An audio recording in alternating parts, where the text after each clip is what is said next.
Welcome to the Great Detectives of Old Time Radio. From Boise, Idaho, this is your host, Adam Graham. In a moment, we're going to bring you this week's episode of Dragnet. But first, I want to encourage you, if you are enjoying the podcast, to please follow us using your favorite podcast software. And today's program is brought to you in part by the financial support of our listeners. You can support the show on a one-time basis by mailing a donation to Adam Graham, P.O. Box 15913. That's P.O. Box 15913, Boise, Idaho 83715. You can also become one of our ongoing Patreon supporters for as little as $2 per month by going to patreon.greatdetectives.net. Well, now, from August 30th, 1950, here is The Big Crazy. The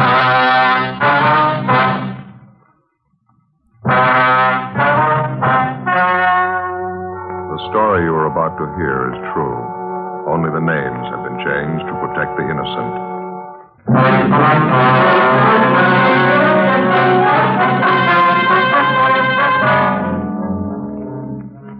You're a detective sergeant. You're assigned to homicide detail. A 30-year-old woman is missing. 3 months pass before her disappearance is reported. There's not a trace of the woman. No lead to her whereabouts. Your job? Find her.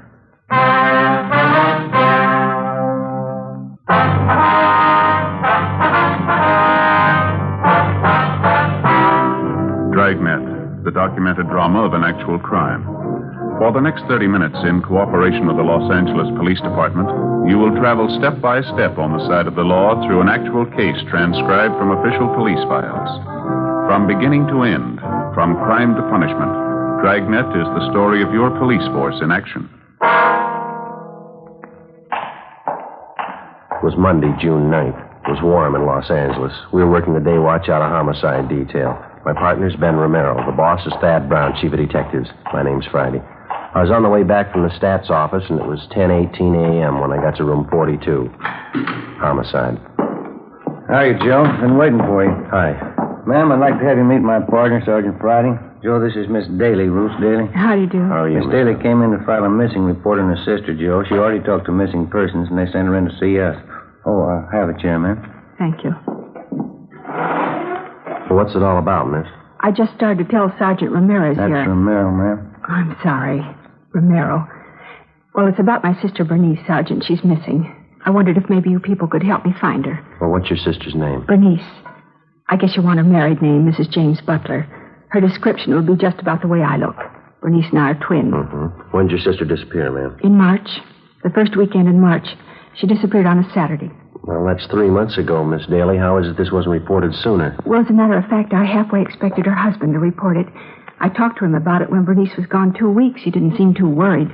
Is there any reason for him not to worry? Well, there isn't a way. You see, Bernice has gone off before, about a year ago. She picked up and went to Arizona without telling anybody. When she came back, she said she just wanted to get away for a while. She didn't want to be around here. Well, how long did she stay away that time? Almost a month.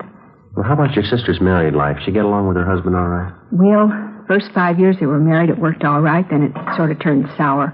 I don't know what happened. They used to be happy. Well, what was the trouble, do you know? That's the funny part. I don't.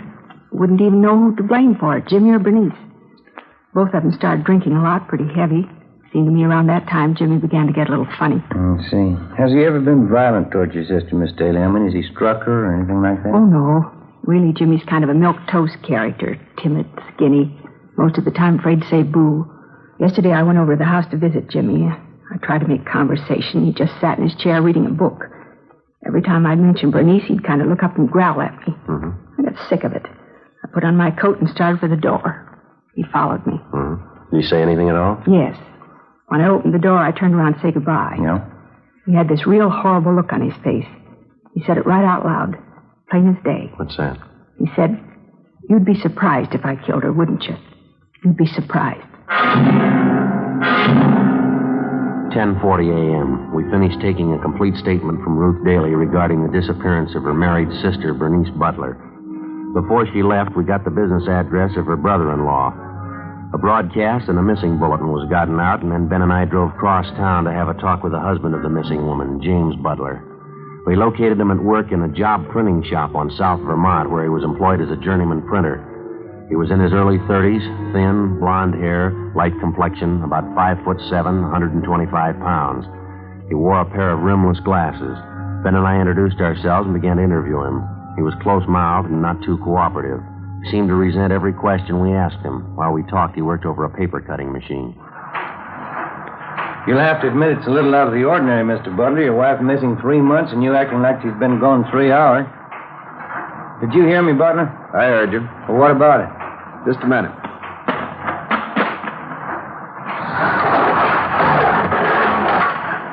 Well?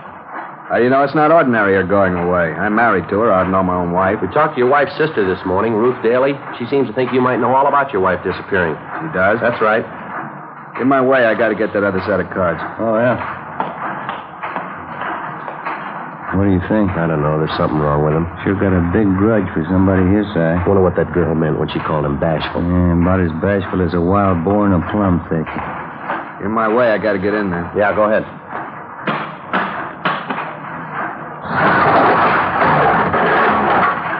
I haven't got any spare time to talk. I have to get this order out. It'll only take a few minutes if you'll be good enough to cooperate. I haven't got the time, that's all. It's almost your lunch hour, isn't it? Suppose we can talk then? Got no time then either. Why don't you talk to Ruth? She seems to know it all. Now, listen, that's about enough of this, mister. We ask you civil questions, we expect civil answers. If you think this isn't important, change your mind. Your wife's been gone for 3 months. Nobody's seen or heard from her, and it's our job to check it. Now, you can talk to us here or downtown. You take your pick. Have to finish up this batch first. We can talk out in the alley and back. I want everybody knowing my business. That's fine with us. You do what you have to do. We'll wait for you.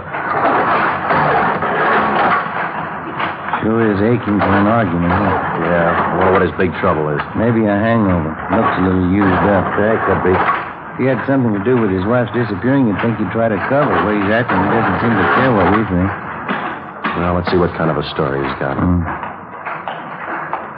Okay, it's this way, out back. Well, go ahead. Yeah, what's the big deal? You ever been arrested, Butler? Nope. Almost a couple of times. They couldn't get me. What kind of trouble were you in? They said they didn't get me. I'm not going to put myself in hot water. We'd like to find out how your wife was before she disappeared. You know of any reason why she'd go off the way she did? Any reason why she'd stay away 3 months without any word? No, I don't know any reason. Well, how about your relatives, your friends? You checked to see if she might be with one of them? They'd call if she was. You never checked with them? No. Think Ruth did. You have any big arguments with your wife, Butler? Around the time she disappeared, I mean? We had them all the time. She bothered me. She was too fresh. I beat it out of her. That's so. You got to. Give him a little freedom. They think he can take over. Nag and tell you what to do, what not to do. Sick of it. We'd like a straight answer here, Butler. Did you want your wife out of the way? What do you mean by that? I mean, do you know why she's missing? Could be a lot of reasons. Might know one. Did you kill your wife, Butler? It'd be silly to tell you that, wouldn't it? Yeah. Did you kill her? Only one way I'll say yes to that. Yeah? When you prove it. Well, it wasn't easy to understand. From the way it started, our interview with James Butler would get us nothing. We had no evidence against him, nothing to indicate definitely that his wife had met foul play, nothing but a suspicious remark he was supposed to have made to his sister-in-law, Ruth Daly. But once we'd left the print shop and got out in the back alley where he couldn't be overheard, he was full of information. Besides telling us that he'd beat his wife, Butler also admitted that he'd threatened her life on several occasions, twice in the presence of friends. He seemed to take some kind of a peculiar pride in admitting how violent he'd been with his wife. Ben and I took him downtown, questioned him further, and listened to him talk. He made veiled hints that he'd been involved in various criminal activities in this country and also in Europe, that he was a close friend with a half a dozen notorious underworld gang leaders, that he was ruthless and clever enough to dispose of his wife if he wanted to and still avoid prosecution. While we were talking, Ben had James Butler's name and description double-checked through the Record Bureau files. There was no previous criminal record listed for him. As far as we knew, at no time had he even been held under suspicion in a criminal investigation. The next day, together with Brian and Lopez from Homicide, Ben and I made the rounds of Mr. and Miss Butler's friends, relatives, and neighbors. 4:25 p.m. We got back to the office. Oh, hi, Lope. Hi, Ben, Joe. What's doing? Nothing great. How'd you two make out? Yeah, it's a funny setup to me. I'd say the guy's a phony. Everybody we talk to, everybody who knows Butler, they all say the same thing. What's that? Guy's afraid of his own shadow. He's a milquetoast. Nothing to him. What'd you get? Oh, about the same. Every housewife around the neighborhood out where they live, they all told us the same thing. The guy's a henpecked husband. His wife laid down the laws, and he follows them. Psycho case, huh? Must be. Don't know how else to explain it. Every time I asked one of their friends if Butler beat up his wife, they laughed in my face. Said he wouldn't even dare cash his check on payday. Had to bring it home. If anybody got beat up, it must have been him. Yeah, he sure tells a great story.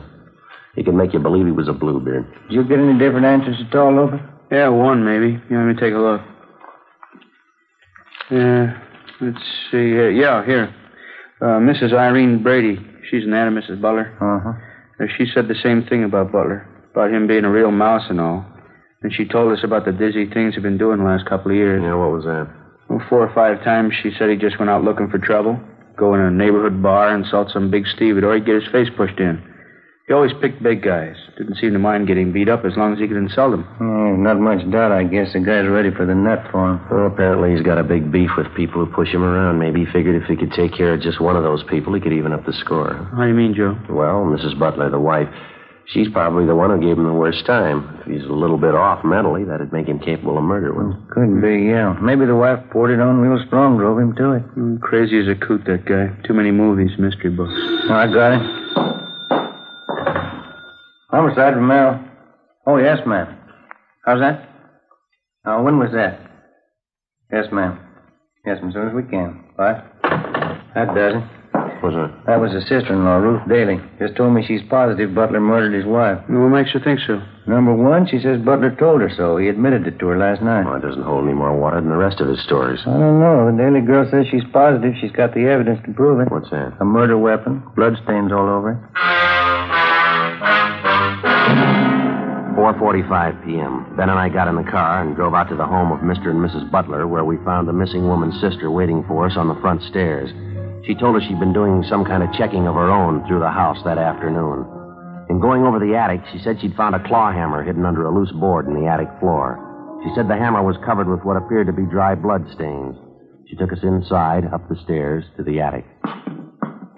Careful of the steps, officers. It's an old house getting ready to fall apart. Yeah. Watch your step here, Joe. Yeah, I'm all right. Go ahead.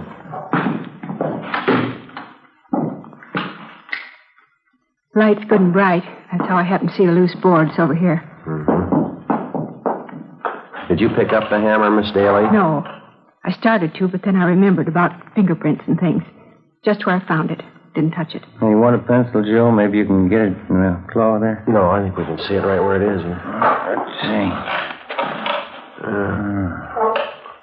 Could be, huh? Bloodstain? Well, it sure looks like it. On the handle here, all over the head of the hammer. I knew it. I knew there was something wrong the day she disappeared. Hey, look at this, Joe. I just noticed. These stains on the floor. Whole trail of them, see? Laid right for the door. Yeah, we better get the crime lab on it and have Lee Jones run a benzodine test on him. What time does he usually get home from work, Miss Daly, your brother-in-law? About 6 o'clock. Don't know about today, though. How do you mean? Does he work late on Tuesdays? No, but I wanted to make sure he wouldn't be home when I came over today. I called the print shop where he works. He's not there. Called again this afternoon. Jimmy hasn't been seen since last night. Is he in the habit of skipping work? No, he never does. I called every one of his friends I know of. Bernice's friends, too. I called them. The places he hangs around, nobody's seen him. Not since last night, since you talked to him. And you got no idea where he might be? No. Just like Bernice. He disappeared.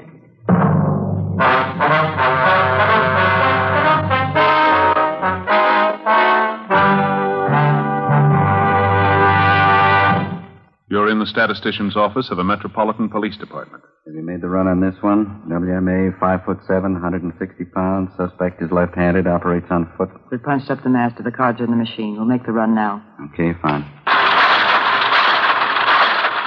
There are many suspects to choose from. You're looking for one.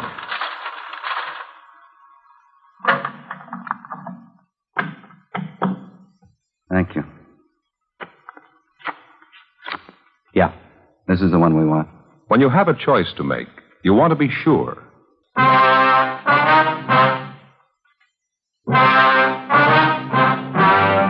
Tuesday, June 10th, 5:20 p.m. Ben got on the phone and called around town to check further on the whereabouts of James Butler, the husband of the missing woman. No luck. We called the office, and they got out a broadcast and an APB on Butler. We drove downtown to the crime lab, gave him the claw hammer that we'd found in the Butler's attic, and asked him to run a benzodine test on the stains. We'd also made arrangements for Lee Jones to run similar tests on the stains we'd found on the floor of the attic. 3 days passed. Butler was gone. There was no sign of him. The search was intensified. Another 3 days went by. Monday, June 16th, we got an answer on the APB. A phone call from the chief of police in Tulare, California. Yeah, James Michael Butler, WMA, 33 years, 5'7", 128 pounds. Blonde hair, hazel eyes. Hey, you got a North Hancock Street address down there, that right? Yeah, it sounds like the man we're looking for. He's a real weird one, Friday. Caused a little trouble at one of the taverns up here last night. Kept picking fights with the biggest truck drivers he could find. We locked him up after his third fight. He entered jail in an uproar all night. Wild one. What'd he do? All shouting all over the place. Couldn't do anything with him. Uh-huh. Keeps telling everybody how smart he is. Yeah? Says he killed his wife, but nobody's ever going to find out. James Butler was returned to Los Angeles, where he underwent further interrogation in addition to a psychiatric test. The test showed that he was definitely abnormal, but he was still judged mentally competent. The crime lab's tests on the bloodstains found on the hammer and on the floor of the attic in the Butler's home revealed that the stains were made by animal blood, not human. We questioned Butler about it, but we failed to get him to even admit he knew anything about the stains. He was released from custody, but he was kept under surveillance. A week passed. 2 weeks. Nothing developed. Still no sign of the missing woman, Bernice Butler. Still no definite sign of foul play in connection with her disappearance. No definite sign that her husband was criminally involved in any way. Considering all the angles of the case, we were still inclined to figure that he fitted in somewhere. He had some direct hand in his wife's disappearance. We stayed on it. Nothing happened. On June 26th, the twin sister of the missing woman, Ruth Daly, met Ben and I at the office and laid out a plan she had in mind. She insisted we try it. You mean you want to work on his emotional nature and try to get some kind of an admission out of him? Is that the whole idea? That's it, Sergeant. I know what a nut he is about being dramatic. I know it'll work. Well, it's possible, yeah. How do you figure to set it up? It won't be very hard. For one thing, you know my sister Bernice and I look quite a bit alike. People always take us for one another. Yeah. You can get Jimmy out of the house at night for some reason or other. I'll slip in and go upstairs and put on one of the dresses Bernice used to wear all the time. Mm-hmm. I'll sit there in the upstairs bedroom with just the hall light on. Just enough light so he can see me when you bring him upstairs. I'll even bring over Bernice's pet cat she had, Siamese. He always hated the cat. I don't know, ma'am. I'm not quite sure about it. Well, it might be worth a chance. It's not too orthodox, but maybe it'll work. If I know Jimmy, it'll work, Sergeant. If you can just warm him up to it ahead of time before you bring him upstairs. When he sees me sitting in that room with a cat, I know he'll think it's Bernice. We're bound to get some kind of reaction. That's better than we're doing. Yeah, Ben, what do you think? Sounds like a movie script. I don't know. It's like she says, I guess. We're bound to get a reaction. I know it'll work. I'm sure of it. Joe? All right, let's give it a try. The following night, a few minutes before 8 o'clock, Ben and I got James Butler away from his house on the pretext of taking him downtown for further interrogation. We delayed long enough to make sure that Ruth Daly, the sister of the missing woman, had plenty of time to get into the house, change her clothes, and take her place in the upstairs room with her sister's pet Siamese cat. Then we started back for the house. We'd made arrangements to have Brian and Lopez from Homicide standing by, concealed in the immediate vicinity of the house in case they were needed. 11:05 p.m. While we drove him back toward his home, Butler was talkative, but not too relaxed. It was the same line we'd heard before, how tough he could be when he wanted to, the same hints that he was an undiscovered killer, one of the more talented professionals in the deadly circles of the underworld. I came from Illinois originally, Cicero. You guys know how it is back there. You have to stay right up on your toes. Yeah. How long you been out here now, Butler? You expect me to tell you that? I'm wise to the way you guys work. You're not going to get me on questions like that one. I understand you do quite a bit of reading, Jim. You come across anything good lately? Nah, nothing lately. All the good books, they've already been written. Edgar Allan Poe, Stevenson, de Maupassant, Gogol. They know how to tell a good murder story. These new guys are a waste of time. Reading, that's all reading. That's what I like to do. Not that modern junk, only the best. You take some of Poe and Stevenson, for instance. I know those guys. That's so. Sure, I know their stuff well enough to tell you. I got whole pages memorized. How'd you like to hear some? Stevenson, maybe. All right, go ahead. I have to belie my nature. All men do. All men are better than this disguise that grows about and stifles them. You see, each dragged away by life like one whom bravos have seized and muffled in a cloak. If they had their own control, if you could see their faces, they would be altogether different. They would shine out for heroes and for saints. I am worse than most. Myself is more overlaid. My excuse is known to me and to God. But had I the time, I could disclose myself. That's out of Stevenson, you know. Pretty smart fellow, huh? Yeah, sure is. You got a pretty good memory. I read those books all the time. Nothing better. Is the house all right? Yeah, that's right. Well, maybe I'll see you later, huh? Thanks for the ride. Well, I'll tell you, we'd like to come in the house with you if you don't mind, Butler. One or two things we'd like to check over, if that's all right with you. It's all right, sure. Guess you ought to know by this time, huh? Nothing I'd hide in that house that you'd ever want to find. Come on, let's go.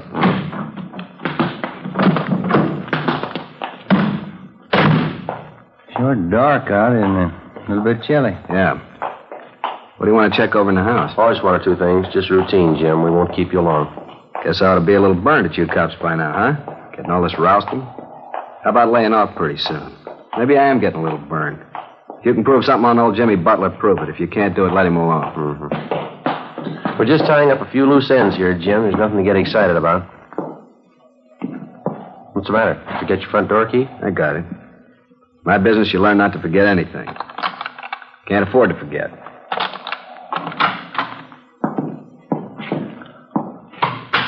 Yeah, it's quite a big place you got, Butler. You stay here all by yourself? That's the way I like it. By myself. If you want to look at anything, you can look now. When you're through, I got some bourbon in the cellar. I keep a big booze cellar, you know. All first-rate stuff. What's the matter? Oh, nothing, Jim. Thought I heard a cat someplace, did you? No cats in this house. What do you mean you heard a cat? I hate the lousy things. I wouldn't have one. Didn't you tell us once your wife had a cat? I think it was you. You didn't like it much, did you? Killed the lousy thing. Got in an accident, killed it. Dumb wife of mine used to drive me crazy with it. Cat hair all over the place. You know how it is. Got in an accident, killed it. Mm-hmm. Yeah. Yeah, there it is. I thought I heard it. Guess you got another one, huh, Butler? I'll get rid of that thing. I'll find him and get rid of him right now. Upstairs. I suppose the house makes you think of your wife quite a bit, doesn't it, Jim? What? Well, I mean, you spent so much time in it together, you and Bernice. It's got quite a few memories for you, I guess, huh? Find that thing if it takes all night. I'll get the axe and I'll find the thing. It's up here, all right. Maybe down the hall there. Bernice's room. She had the cat. What's it doing here? There's no reason for it. Could have wandered back in. Can't we get more light in this hallway? I can't see anything. Cat could be anywhere. What's it doing here alone?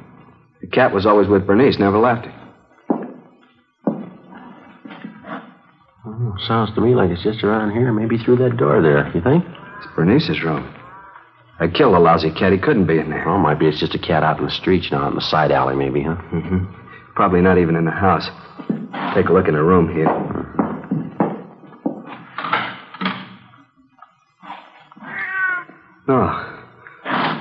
No, it ain't real. She's not there. She's not there. Don't hurt the cat. Not the poor cat, Jimmy. Don't kill him. Not both of us. Don't kill the cat, please. Don't kill two of us. You go away. You go away. You're not there. It's a fake. You're not there, Bernice. Please, Jimmy. Not both of us. Don't kill both of us. Some kind of a trick. Now, you go away, Bernice. You're dead and I killed you. You're downstairs. You're in the ground. You're deep in the ground. I killed you. You can't be sitting here. Please, Jimmy. Please. All right, Butler. Come here. No. Get away. You get away from me. She's downstairs. She's in the ground. I'll show you. You can't trick me. I'll show you. Grab him, Ben. Grab him. But I can't. Dear God. Come on, Ben. Downstairs. Yeah. I tried to grab him. Tried to. He broke away. Yeah. Lopez! Lopey! Here, Joe, here. Did you see it, Lopey? Yeah. Good drop from the window. He came fast. Yeah. Not too pretty, huh? Must be something, huh? How about getting a doctor? Yeah, he lost the doctors when he hit that sidewalk. Only one thing left, I know. Yeah? Call a priest. In his suicide leap from the top story of his house, James Butler died instantly on the pavement below. Afterwards, when the reports were made out and the deputy coroner removed the body, a special detail of men was sent out to help probe the grounds around the Butler home and also the ground directly beneath the house. The search was thorough. The ground was dug up foot by foot, and we found nothing. Butler's last admission before his death that he'd killed his wife and buried her in the grounds adjoining the house seemed to be as empty and worthless as some of the other stories that he told us. The painstaking search for the body of James Butler's wife went on. We found nothing. Alive or dead, there was still no trace of her. Butler's friends and relatives held a modest funeral for him, and he was buried in a small cemetery south of the city. In Missing Persons Bureau, there were still no leads on the case of Bernice Butler. It was still open. Summer finally got to an end. The fall season came and went, and then Christmas and the holidays, and then back into January and February. On a rainy morning early in March, almost a year to the very day when the case started, we got a communication from San Francisco. It had come to the notice of the police through the county health department. In regard to your APB of June so-and-so last year, this is to inform you that Mrs. Bernice Butler has been a patient in the tubercular ward, County Hospital, San Francisco, since June 16th of last year. Apparently, her case was considered critical from the day she was admitted to the hospital. Last Thursday, she succumbed to the illness. Identification was established, next of kin notified, but no one claimed the body. She was buried at county expense.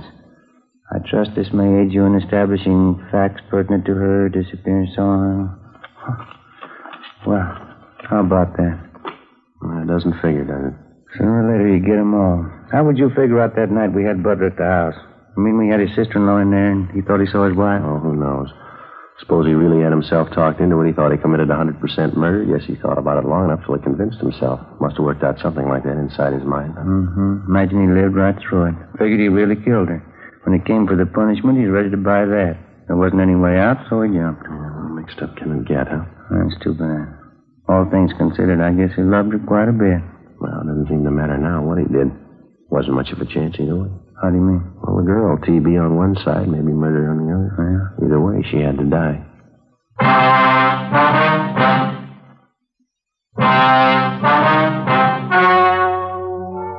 The story you have just heard was true.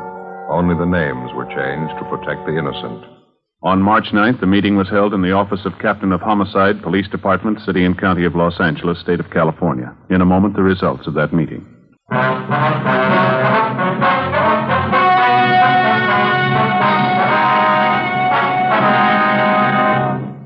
After locating Mrs. Bernice Butler in the tubercular ward in San Francisco County Hospital, final disposition was made of her case. Her late husband, James Butler, was cleared of any connection with her disappearance. You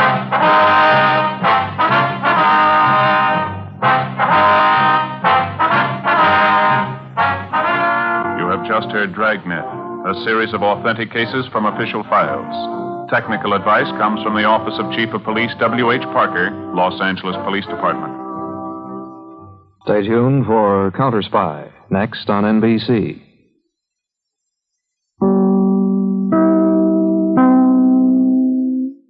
Welcome back. Who could have predicted that playing with the head of a mentally unstable man could end badly? Well, a lot of people, actually. I mean, Ben Romero mentioned this sounded like a movie plot, and it's generally a good idea for the police to steer clear of borrowing from B-movie detectives. So if you're ever wondered, well, why don't the police ever try anything like that in real life? Well, this episode gives you an idea as to why. Now, the passage of Stevenson that was quoted was actually from Markham, which is a story about a man who kills a pawnbroker and is subsequently haunted. And this may have been an indication, given the husband's sort of weak grasp on reality, that he believed that sort of thing was possible. We turn now to listener comments and feedback, and we have a comment regarding the big Winchester over on Facebook. Alicia writes, chubby, matronly old woman of 45. Ugh, my husband just turned 45 and I'm not too far behind. Trying to decide if I should be triggered or not. Lol.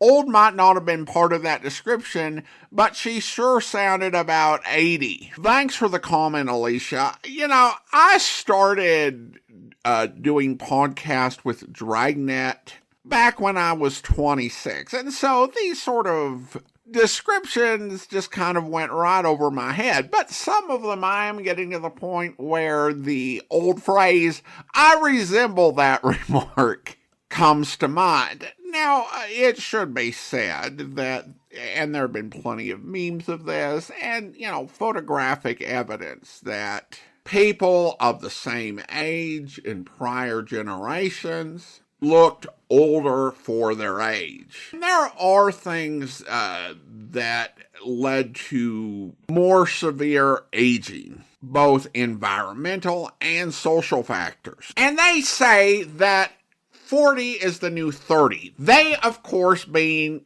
people like us in our 40s trying to feel better about ourselves. But nevertheless, they say it. And so I will just go with that and just assume that people were older. Yes. Well, now it is time to thank our Patreon supporter of the day, and I want to go ahead and thank Kirk. Kirk has been one of our Patreon supporters since January of 2024, currently supporting the podcast at the rookie level of $2 or more per month. Thanks so much for your support, Kirk, and that'll do it for today. If you're enjoying the podcast, please follow us using your favorite podcast software. And be sure to rate and review the podcast wherever you download it from.